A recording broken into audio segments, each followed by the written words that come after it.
ഉപ്പയും ഉമ്മയും ആരാണെന്ന് തിരിച്ചറിയാൻ ഞാനൊരു ഉദാഹരണം പറയാം.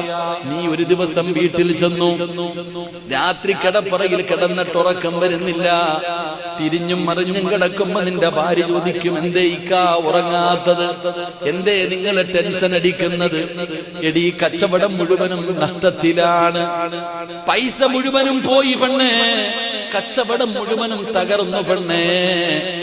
വീട്ടിന്റെ ബെഡ്റൂമിനകത്ത് സങ്കടപ്പെട്ട് നീ ഇരിക്കുമ്പോ നമ്മുടെ ഭാര്യ പറയുന്ന ഒരു വാചകമുണ്ട്, അല്ലെങ്കിലും നിങ്ങൾക്ക് അങ്ങനെ തന്നെ വേണം, അല്ലെങ്കിലും നിങ്ങൾക്ക് അങ്ങനെ തന്നെ വേണം. ഞാൻ പറഞ്ഞത് നിങ്ങൾ അനുസരിച്ചില്ലല്ലോ.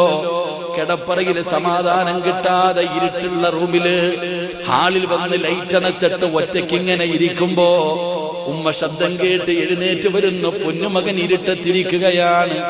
ആ തൊലിയൊക്കെ ചുളുങ്ങിപ്പോയ കൈ കൊണ്ടുവന്ന് മകന്റെ തലയിൽ വെച്ചിട്ട് ചോദിക്കുക, എന്തേ മോനെ ഉറങ്ങുന്നില്ലേ, എന്തേ എന്റെ മോന്റെ ടെൻഷൻ എന്തേ? മാ, കച്ചവടമൊക്കെ തകർന്നു പോയി, പൈസയൊക്കെ പോയി ഉമ്മ.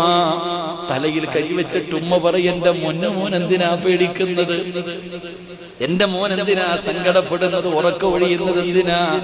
കിടന്നുറങ്ങു മോനെ, പടച്ചറമ്പ് തരും. ഇതാണ് ഉമ്മ, ഇതാണോ ഉമ്മ. വഴക്കു പറഞ്ഞാലും നമുക്ക് കേൾക്കാൻ എന്ത് രസമെന്നറിയോ? രാത്രി 10 മണിക്ക് 11 മണിക്ക് 12 മണിക്ക് വീട്ടിലേക്ക് കയറി ചെല്ലുമ്പോ വാതില് തുറന്നിട്ട് ഉമ്മ നമ്മളെ വഴക്കു പറയും. നേരത്തെ കാലത്തെ വീട്ടിൽ വരില്ല, ഉറങ്ങില്ല, ഭക്ഷണം കഴിക്കില്ല. ഉമ്മ വഴക്കു പറയുമ്പോഴും കേൾക്കാൻ എന്ത് രസമെന്നറിയോ? അത് ഒരു സുഖമാണ് സഹോദരാ.